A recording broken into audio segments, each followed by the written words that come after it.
Marcus Thompson stood in his corner office on the 40th floor of the gleaming London Tower, looking down at the bustling street below. At 52, he had built Thompson Electronics from a small family shop into one of Britain's largest electronics retail chains. With over 200 stores across the UK, his company employed thousands of people and served millions of customers every year. But lately, something had been bothering him. Customer complaints were piling up on his desk, and most of them seemed to come from the same types of issues. People were writing angry letters and leaving harsh reviews online, claiming they had been treated poorly in his stores. Some customers complained about rude staff. Others mentioned being ignored or followed around suspiciously. The most troubling complaints came from customers of different ethnic backgrounds who felt they had been discriminated against.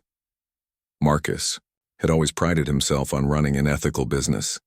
His father had started the first Thompson Electronics store in Manchester in 1978, treating every customer with respect and kindness. When Marcus took over the business 20 years ago, he had tried to maintain those same values. He had implemented diversity training programs, hired people from all backgrounds, and created policies that promoted equal treatment for everyone. Yet the complaints kept coming. His head of customer service, Sarah, had shown him a particularly disturbing email just that morning. A young Pakistani woman named Amira had written about her experience at their Birmingham store. She claimed that while shopping for a laptop for her university studies, a manager had followed her around the store, made inappropriate comments about whether she could actually afford the expensive computers, and had even suggested she might be planning to steal something. Marcus felt his stomach turn as he read the email. This was not the kind of business he wanted to run. This was not what his father had taught him. But when he called the Birmingham store manager to discuss the incident, the man had dismissed the complaint entirely. He claimed the customer was lying and making up stories to get free products. He insisted that his staff always treated customers fairly, and that the woman was probably just angry because they wouldn't give her a discount. Something didn't feel right about the manager's response. Marcus had met James Wilson, the Birmingham store manager, several times at company meetings. On the surface, he seemed professional and competent. His store's sales numbers were consistently high, and he had been with the company for 8 years. But there was something about the way James had dismissed the complaint so quickly, without even investigating it, that troubled Marcus deeply. Marcus decided to dig deeper. He asked Sarah to pull up all the complaints from the Birmingham store over the past year. What he found shocked him. There were dozens of similar complaints, all following the same pattern. Customers from minority backgrounds complained about being treated with suspicion, being ignored by staff, or being made to feel unwelcome. The complaints mentioned James Wilson by name in several instances. Even more concerning was what Marcus discovered when he looked at the store's employee records. In the past 3 years, every single employee of color who had been hired at the Birmingham store had quit within 6 months. Their exit interviews, when they bothered to give them, all mentioned feeling uncomfortable or unwelcome at work. Several mentioned that James Wilson had made inappropriate comments about their backgrounds, or had given them the worst shifts and most difficult tasks. Marcus realized that he had a serious problem on his hands. Despite all his company's policies and training programs, it seemed that discrimination was happening right under his nose. But he also knew that if he simply confronted James about these issues, the manager would probably deny everything and become more careful about hiding his behavior. That evening, Marcus sat in his study at home thinking about what his father would have done in this situation. His father had always believed in seeing things with his own eyes before making important decisions. He had often visited stores unannounced, not as the owner, but as a regular customer, to see how his employees really behaved when they thought no one was watching. Marcus had an idea that seemed crazy at first, but the more he thought about it, the more it made sense. What if he went undercover in his own store? What if he disguised himself and spent time in the Birmingham location, observing how James and his staff really treated customers? It would be risky, and it would require careful planning, but it might be the only way to discover the truth. He called his wife, Helen, into the study and explained his plan. At first, she thought he was joking. The idea of the CEO of a major company going undercover in his own store seemed like something from a movie. But as Marcus explained his reasoning and showed her the customer complaints, she began to understand why he felt he needed to do this. Helen was worried about the risks. What if someone recognized him? What if the situation became dangerous? But she also knew her husband well enough to realize that once he had made up his mind about something this important, there would be no talking him out of it. She agreed to help him plan his undercover mission. Over the next week, Marcus carefully prepared for his undercover operation. He grew out his beard, which he had always kept neatly trimmed, and let his hair grow longer and messier. He bought clothes from charity shops, the kind of casual, worn clothing that would make him blend in as an ordinary customer. He practiced speaking with a different accent, something less posh and more working class. Marcus also created a fake identity for himself. He would be Mark Taylor, a factory worker from a nearby town, looking to buy electronics for his family. He studied the area around Birmingham, learning about local landmarks and employers so he could speak convincingly about his supposed background. The plan was simple, but risky. Marcus would spend several days visiting the Birmingham store as a regular customer, observing how the staff behaved and how they treated different types of customers. He would pay particular attention to James Wilson and see if the complaints about discrimination were true. As the day of his undercover mission approached, Marcus felt a mixture of nervousness and determination. He was about to discover whether the company he had spent his life building was living up to the values he believed in, or whether it had a dark side that he had been blind to. Either way, he knew that what he discovered would change everything. On a rainy Monday morning in October, Marcus Thompson walked through the doors of his own Birmingham store for the first time as Mark Taylor. He barely recognized himself in the reflection of the glass doors. His usually neat appearance had been completely transformed.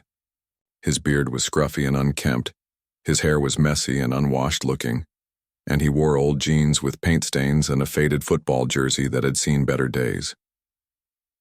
The store was busy with the usual Monday morning crowd. Marcus had been in this particular store many times before, but always as the CEO, accompanied by managers and staff who treated him like royalty. Now, as he walked through the entrance, no one paid him any attention at all. He was just another customer, and for the first time in years, he could see his business through the eyes of an ordinary person.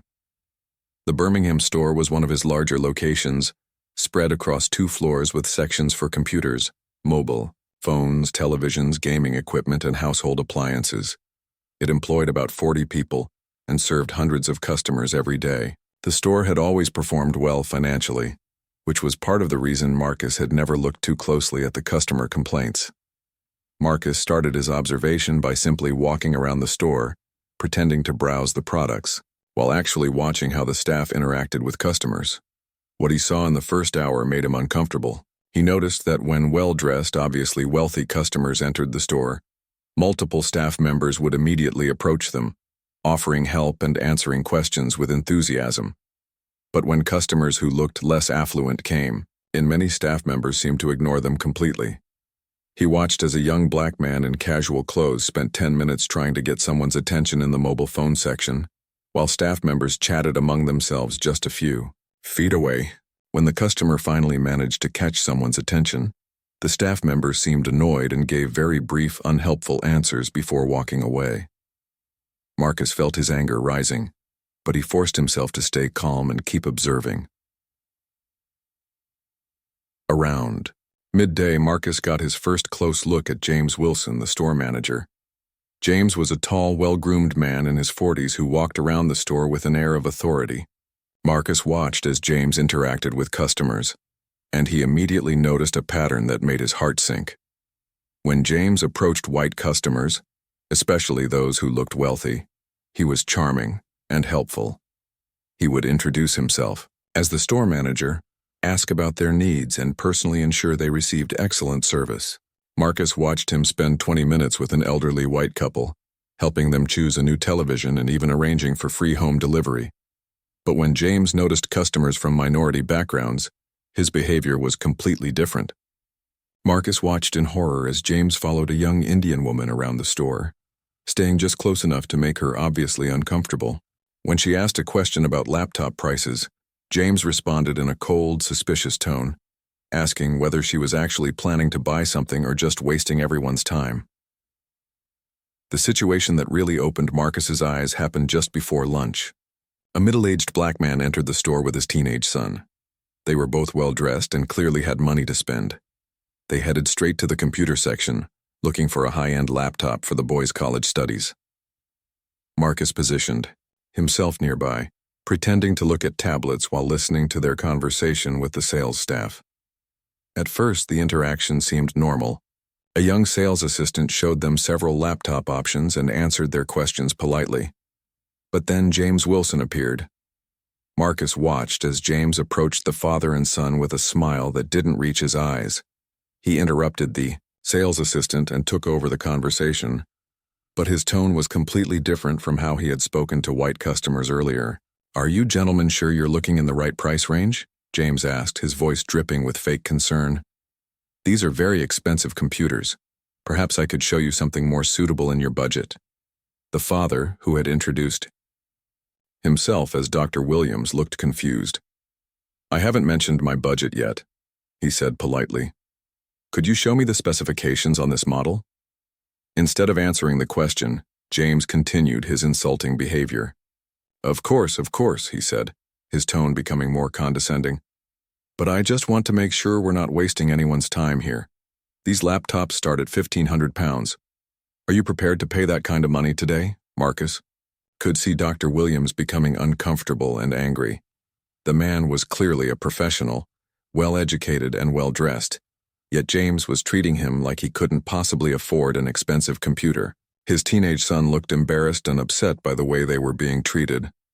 "I'm a doctor," Dr. Williams said firmly. "I think I can afford to buy my son a laptop for university. Now, could you please answer my question about the specifications?" James's smile became even more fake. "Of course you can, sir. I'm just doing my job, making sure all our customers have realistic expectations. Let me get you some information about our payment plans and financing options." Dr. Williams had clearly had enough. "I don't need financing," he said, his voice rising slightly. "I want to pay cash, but given the service we're receiving here, I think we'll shop somewhere else." As the father and son walked toward the exit, Marcus heard James mutter to another staff member, "They never actually buy anything, they just come in to waste our time." Marcus felt sick to his stomach. He had just witnessed exactly the kind of discrimination that customers had been complaining about, and it was even worse than he had imagined. James Wilson wasn't just providing poor customer service. He was actively driving away customers based on their race, and he was doing it while representing Marcus's company and values. But Marcus knew he needed more evidence before he could take action. He decided to spend the rest of the week observing the store, documenting everything he saw. He started carrying a small notebook, pretending to make shopping lists while actually recording incidents of discrimination and poor treatment. Over the next few days, Marcus witnessed a disturbing pattern of behavior. James Wilson and several other staff members consistently treated customers differently, based on their race and perceived social class. They were friendly and helpful to white customers, especially those who looked wealthy, but suspicious and dismissive toward customers from minority backgrounds. Marcus also discovered that the discrimination wasn't limited to James Wilson.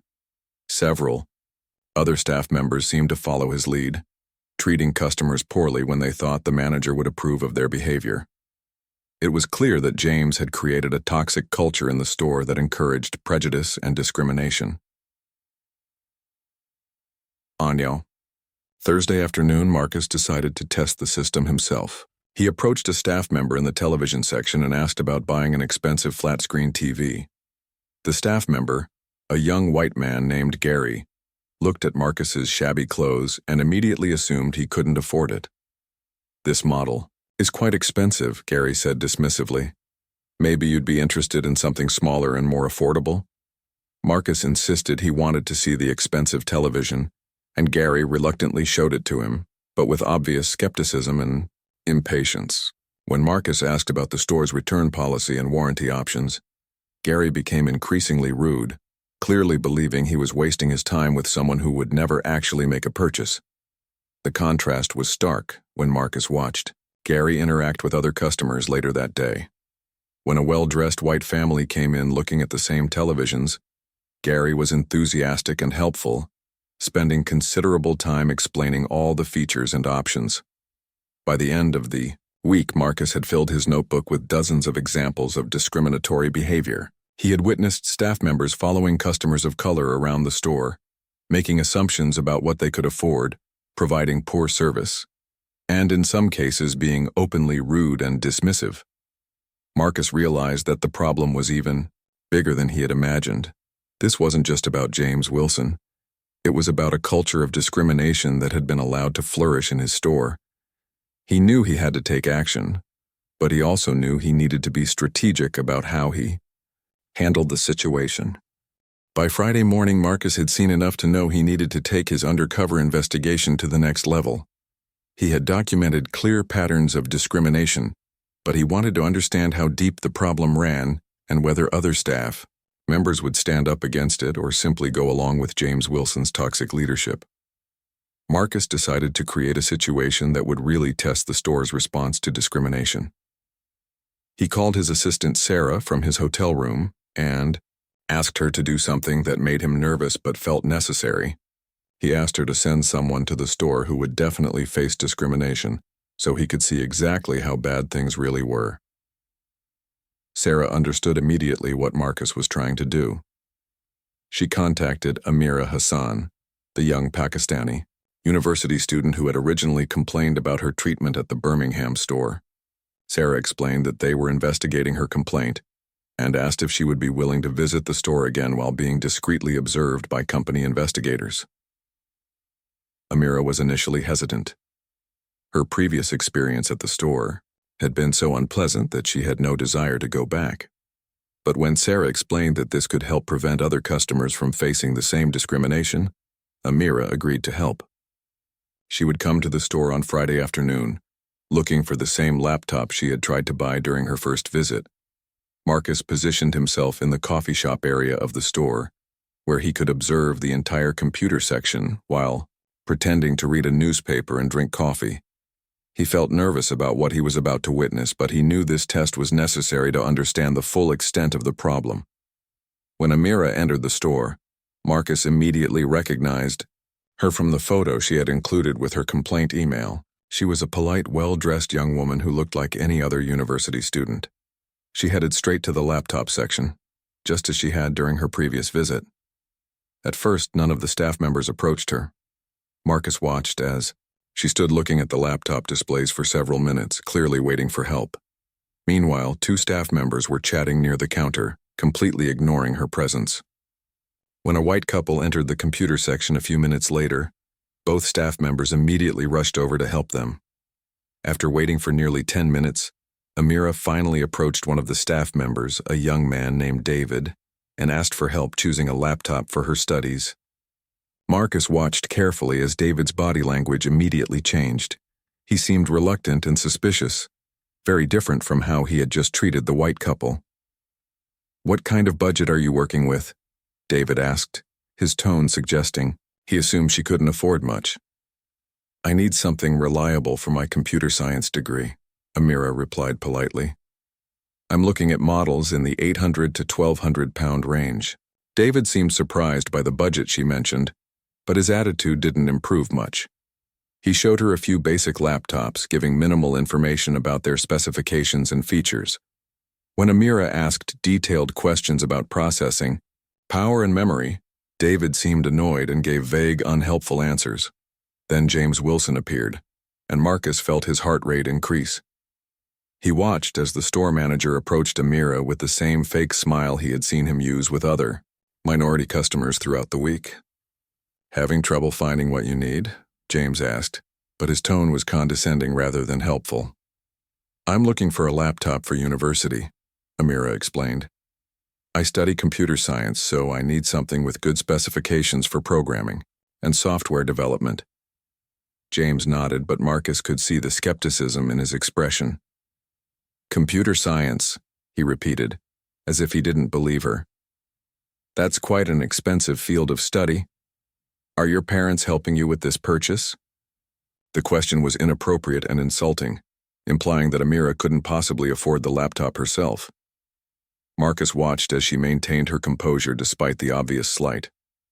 "I work part-time and have been saving for this," she replied, calmly. "Could you show me the specifications on this model?" Instead of answering her question, James continued his inappropriate line of questioning.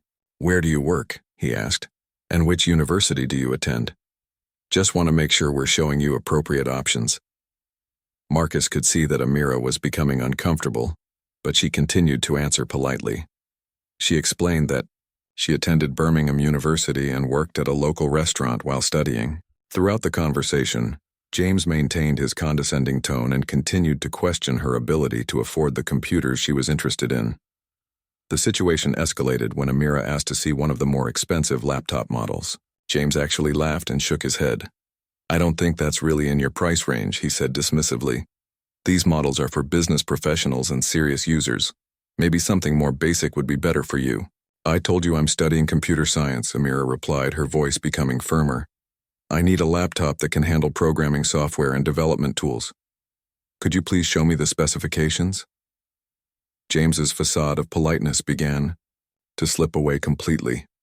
"Look," he said, his voice becoming hostile, "I'm trying to save you some embarrassment here. These laptops cost over £1,500. I don't think someone working in a restaurant can afford that kind of purchase. Why don't you look at our financing options, or maybe consider a less expensive model?" Marcus watched in horror as the situation continued to deteriorate. Other customers in the computer section had begun to notice the confrontation, and several staff members were watching but doing nothing to intervene.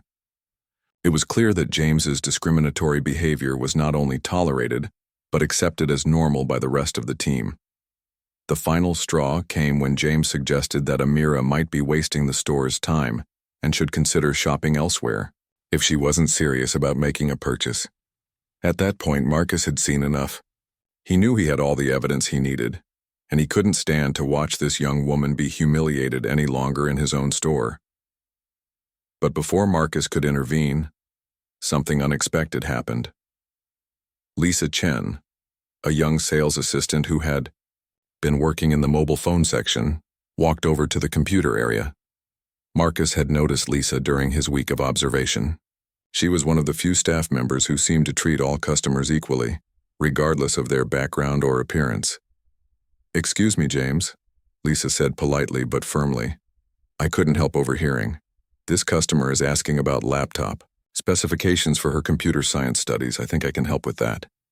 James looked annoyed at the interruption. "I'm handling this, Lisa," he said dismissively. "Why don't you get back to your own section?" But Lisa didn't back down. She turned to Amira with a genuine smile. "I actually studied computer science at Birmingham University as well," she said. "I know exactly what kind of specifications you'll need for your coursework. Let me show you some options that would work perfectly for your studies." Marcus watched as Lisa completely ignored James's disapproving glares and began showing Amira several laptop models, explaining their features and capabilities in detail. She asked intelligent questions about Amira's specific course requirements and made thoughtful recommendations based on her answers. The contrast between Lisa's professional, respectful service and James's discriminatory behavior was striking. Within minutes, Lisa had shown Amira exactly what she needed and explained why certain models would be better for her studies than others. James stood nearby, clearly angry that his authority had been challenged, but unable to do anything without making the situation even worse in front of other customers. Marcus could see the manager's face reddening with frustration as Lisa continued to provide excellent customer service. After about 20 minutes of helpful consultation, Amira decided on a laptop that met all her needs and was within her budget. Lisa began processing the sale, treating Amira exactly like any other valued customer. She explained the warranty options, offered additional accessories, and even mentioned student discounts that could save Amira money. As Marcus watched Lisa complete the sale with professionalism and respect, he realized that not everyone in the store shared James Wilson's prejudiced attitudes. There were good people working for his company who were trying to do the right thing, despite their manager's toxic leadership. But he also realized that Lisa's intervention was unusual. Most of the other staff members had simply watched the discrimination happen without saying anything. This suggested that while not everyone actively participated in the discriminatory behavior, most were too afraid or indifferent to speak up against it. Marcus knew that his undercover investigation had revealed the truth about what was happening in his Birmingham store. The question now was what he was going to do about it. After witnessing the confrontation between James Wilson and Amira, Marcus knew he couldn't continue his undercover operation much longer. His anger was becoming difficult to control, and he was worried he might blow his cover if he witnessed any more discrimination. But he wanted to gather one final piece of evidence that would make his case absolutely clear. That evening, Marcus called his head of human resources, Patricia Morgan, from his hotel room. He had worked with Patricia for over 10 years and trusted her completely. He explained what he had discovered during his undercover week and asked her to meet him in Birmingham the next morning to witness the final phase of his investigation. Patricia was shocked by what Marcus told her. She had always believed that their company's diversity training and anti-discrimination policies were working effectively. The idea that such blatant discrimination was happening in one of their stores was deeply disturbing to her. She immediately agreed to help Marcus document what was happening so they could take appropriate action. On Saturday morning, Patricia arrived at the Birmingham store dressed as an ordinary customer. She had brought a hidden camera, legally permitted, for investigating workplace discrimination, to record what happened. Marcus briefed her on the layout of the store and the key players she should watch for, particularly James Wilson and the staff members who had been participating in discriminatory behavior. Marcus decided to conduct one final test that would clearly demonstrate the extent of the discrimination. He asked Patricia to observe while he approached the store as two different customers on the same day. First, he would go in as Mark Taylor, the working-class character he had been playing all week. Later, he would return as himself, dressed in an expensive suit, to see how differently he would be treated. The first test began when Marcus entered the store around 10 in the morning, wearing his shabby clothes and scruffy appearance. He went directly to the television section, where he had previously experienced poor treatment from Gary, one of James Wilson's team members. Patricia positioned herself nearby, pretending to look at tablets while secretly recording the interaction. Marcus approached Gary and asked to see the store's most expensive television, a premium model that cost nearly £3,000. Gary's reaction was exactly what Marcus expected based on his previous observations. The staff member looked at Marcus's appearance with obvious disdain and immediately tried to steer him toward cheaper options.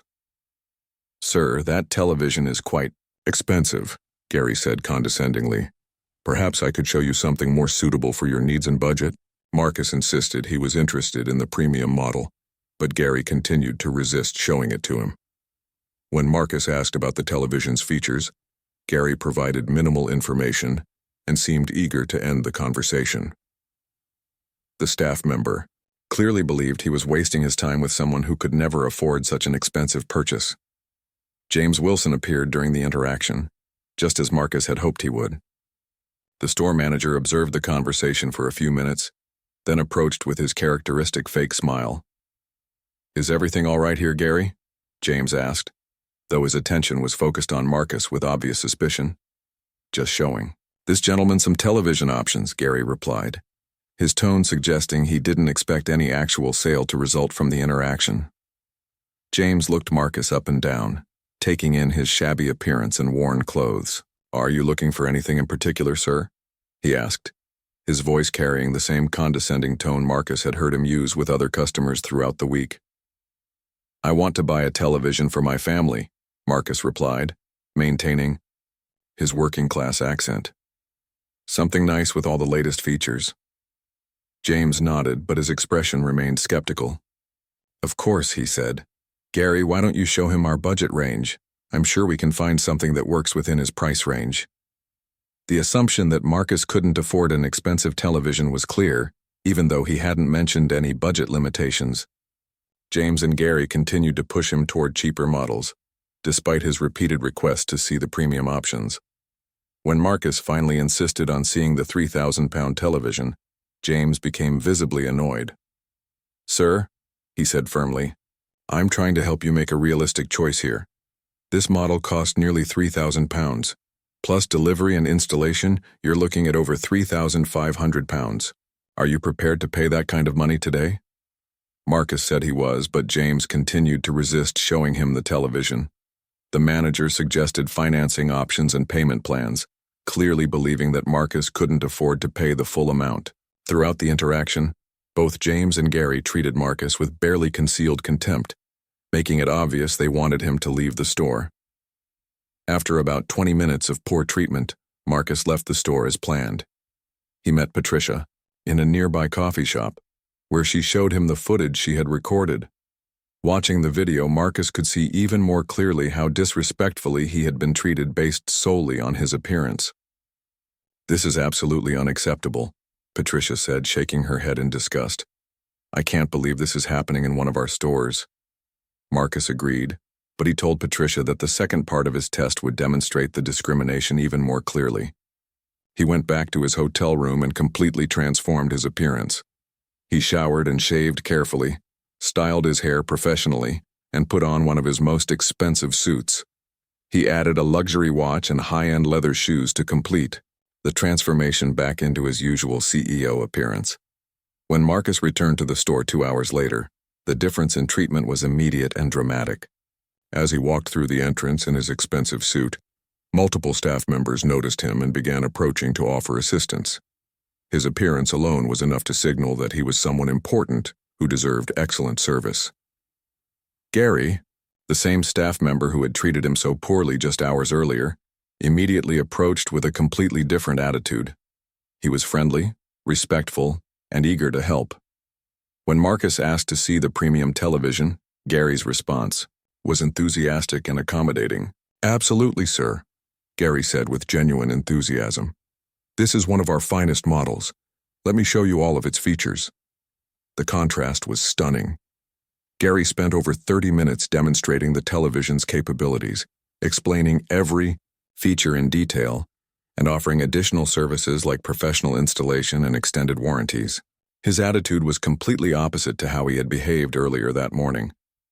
When James Wilson noticed the interaction, he immediately came over to personally assist what he assumed was an important customer.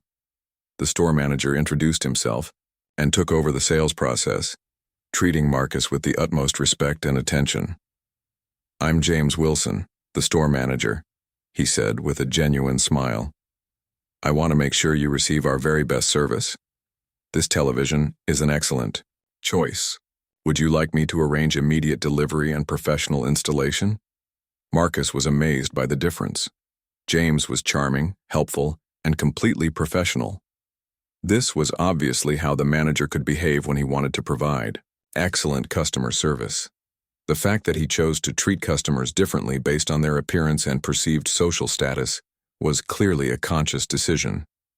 Patricia captured all of this on video, creating a powerful before and after comparison that clearly demonstrated the discriminatory behavior.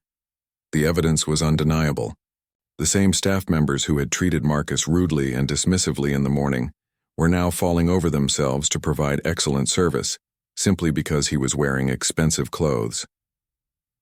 After completing his purchase of the premium television, Marcus left the store knowing he had all the evidence he needed. He had documented clear patterns of discrimination based on race and social class, witnessed staff members driving away customers through poor treatment, and recorded the dramatic difference in service quality based solely on appearance. That evening, Marcus and Patricia reviewed all the evidence from the week-long investigation. They had video recordings, written notes documenting dozens of incidents, and clear proof that discrimination was not only happening, but was being encouraged by the store's management.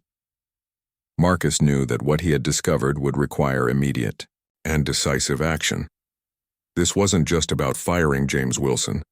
It was about addressing a toxic culture that had been allowed to develop in his store. He needed to send a clear message to his entire company that discrimination would not be tolerated under any circumstances. But Marcus also knew that he needed to handle the situation carefully. He wanted to make sure that good employees like Lisa Chen, who had stood up against discrimination, were protected and rewarded. He also wanted to ensure that the changes he made would be lasting and would prevent similar problems from occurring in other stores. As he prepared for the confrontation that would come on Monday morning, Marcus reflected on what he had learned about his own company. The experience had been eye-opening and deeply disturbing, but it had also shown him that there were employees who shared his values and were willing to stand up for what was right.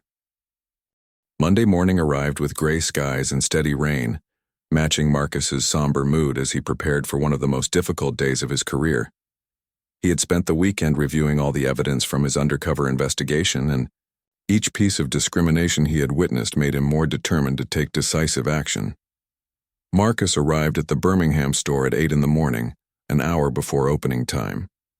He was back in his CEO appearance, wearing a sharp navy suit and looking every inch the successful businessman he was.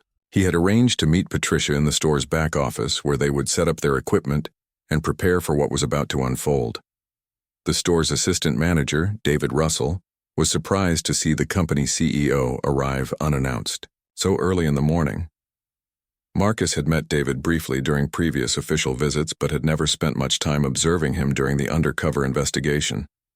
David seemed nervous as he unlocked the office and welcomed Marcus inside. "Mr. Thompson, we weren't expecting you today," David said anxiously.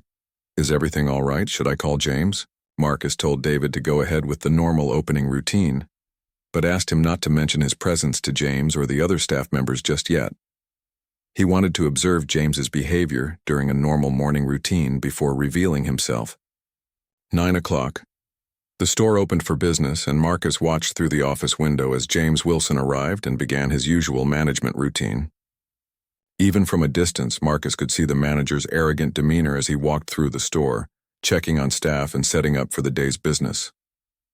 Around 10:30, Marcus noticed something that made his blood boil. A young black woman entered the store with her elderly mother, both women well-dressed and clearly shopping for something specific. Marcus watched as they approached the television section, where Gary was working. Based on his week of observation, Marcus knew exactly what would happen next. Gary would provide poor service, make assumptions about what the women could afford, and probably call James over to help drive them away. Marcus decided this would be the perfect moment to reveal himself and confront the discrimination directly. He positioned Patricia with her recording equipment in a location where she could capture everything that was about to happen. Then Marcus walked out of the office and onto the sales floor, but stayed far enough away to observe without being immediately noticed. Just as Marcus had predicted, Gary's behavior toward the two women was dismissive and unhelpful. When they asked to see a particular television model, Gary showed obvious reluctance and immediately began suggesting cheaper alternatives. The women were polite but persistent, explaining that they were looking for a specific size and feature set for the older woman's new apartment. After a few minutes of poor service from Gary, James Wilson appeared. Marcus watched as the store manager approached the two women with his characteristic fake smile and condescending tone. "Ladies, is Gary taking good care of you?" James asked, though his body language suggested he was more interested in monitoring the women than helping them. The elderly mother, who introduced herself as Mrs. Johnson, explained that they were looking for a television for her new retirement flat and had specific requirements based on her eyesight and hearing needs. She was clearly an intelligent, articulate woman who knew exactly what she wanted and could afford to pay for it. But James's response was predictably inappropriate. Instead of listening to Mrs. Johnson's specific needs, he immediately began questioning whether she really needed such an expensive television for a retirement flat. He suggested that older people didn't really need all the modern features, and that a basic model would probably suit her better. "At your age, Mrs. Johnson," James said, with fake concern, "you probably don't need all these complicated smart TV features. Something simple would be much more appropriate, and much more affordable too." Marcus watched as Mrs. Johnson's daughter bristled at the condescending comment. The younger woman, who had introduced herself as Dr. Sarah Johnson, clearly didn't appreciate her mother being spoken to in such a patronizing way. "My mother is perfectly capable of using modern technology," Dr. Johnson said firmly. She has specific medical needs related to her vision and hearing, and we're looking for a television with features that will accommodate those needs. Could you please show us the models we asked about? Instead of apologizing and providing proper service, James doubled down on his inappropriate behavior. He continued to suggest that the women were asking for more than they needed and implied that they probably couldn't afford the televisions they were interested in. Marcus had seen enough. This was exactly the kind of discrimination he had been documenting all week, and he couldn't stand to watch these women be treated poorly in his own store for another minute. He walked directly toward the television section, ready to confront James Wilson face to face. As Marcus approached, he could hear James continuing his inappropriate sales pitch. Now, ladies, I understand you want something nice, but these premium models start at over £2,000.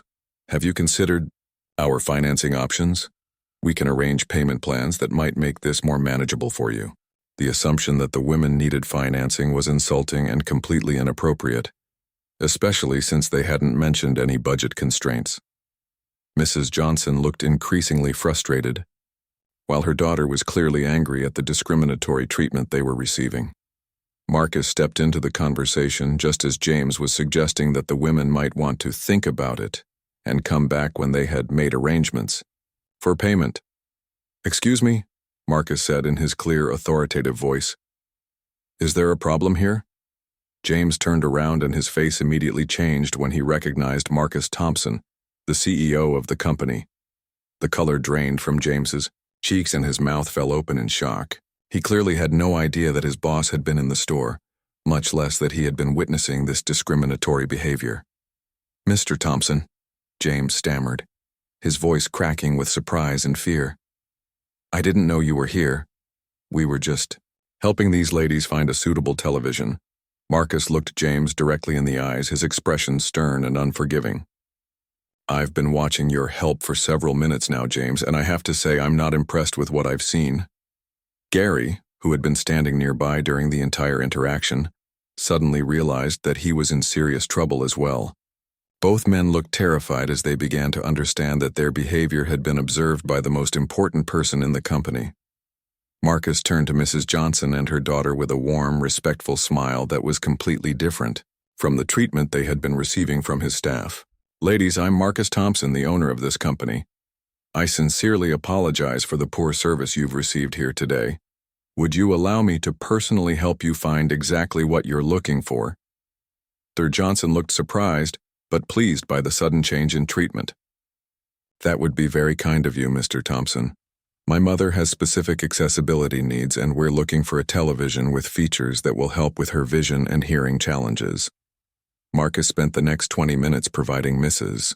Johnson and her daughter with exactly the kind of service they should have received from the beginning. He listened carefully to Mrs. Johnson's needs, asked thoughtful questions about her requirements, and showed them several television models that would work perfectly for her situation. Throughout the interaction, James and Gary stood nearby in uncomfortable silence, watching their boss demonstrate how customers should actually be treated. Marcus made sure to treat both women with complete respect and dignity, addressing Mrs. Johnson as the intelligent adult she was, and acknowledging Dr. Johnson's professional expertise when she mentioned her medical background. When Mrs. Johnson decided on a television that met all her needs, Marcus personally processed the sale and arranged for free delivery and professional installation. He also provided her with his direct contact information in case she had any problems with the service or installation. After the two women left the store, clearly pleased with their experience, Marcus turned his attention back to James and Gary. Both men looked like they wanted to disappear into the floor. "Gentlemen," Marcus said, his voice calm but carrying an unmistakable tone of authority, "we need to have a serious conversation in my office." Right now, as they walked toward the back office, Marcus could see other staff members throughout the store watching nervously. Word was clearly spreading that the CEO was in the building and that something serious was happening. Marcus noticed Lisa Chen looking concerned from the mobile phone section, and he made a mental note to speak with her later about her brave intervention with Amira. Inside the office, Marcus closed the door and turned to face James and Gary. Patricia was already there with her recording equipment, which made both men even more nervous. They clearly had no idea how much trouble they were actually in.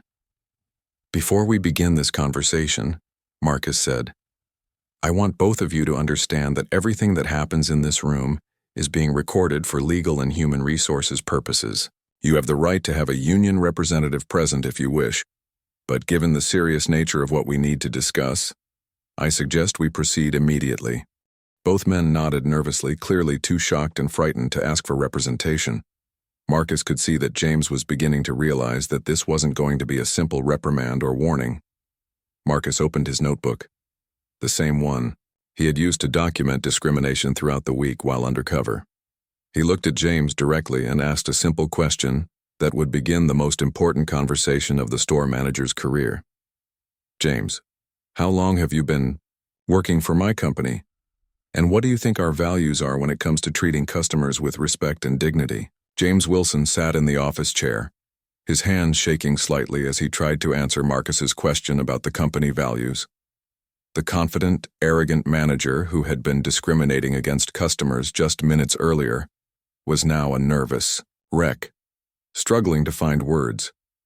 "I've been with Thompson Electronics for 8 years, Mr. Thompson," James said, his voice unsteady. "And of course we believe in treating all customers with respect and providing excellent service to everyone." Marcus looked at him with a mixture of disappointment and disgust. "That's exactly what I would expect you to say, James. Those are indeed our company values. So can you explain to me why I just watched you treat Mrs. Johnson and her daughter in a way that completely contradicted everything you just said?" James tried to defend his behavior, claiming that he was just trying to help the customers find something appropriate for their needs and budget. But his excuses sounded weak and unconvincing, especially with Marcus having witnessed the entire interaction. "Let me ask you a different question, James," Marcus said, opening his notebook. "Do you remember a customer complaint from a young woman named Amira Hassan, a Pakistani university student who claimed she was discriminated against in your store?" James's face went pale as he remembered dismissing that complaint weeks earlier. "Yes, I remember," he said quietly. "But I investigated that complaint thoroughly, and I found no evidence of discrimination." Marcus smiled grimly. "Actually, James, I investigated that complaint myself.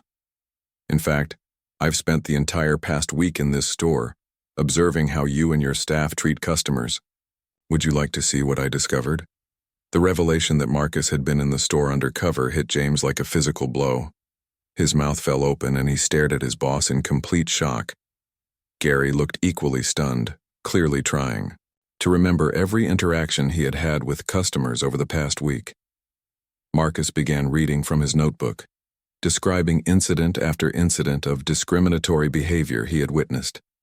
He told James about watching him follow minority customers around the store, make assumptions about what they could afford, and treat them with suspicion and disrespect.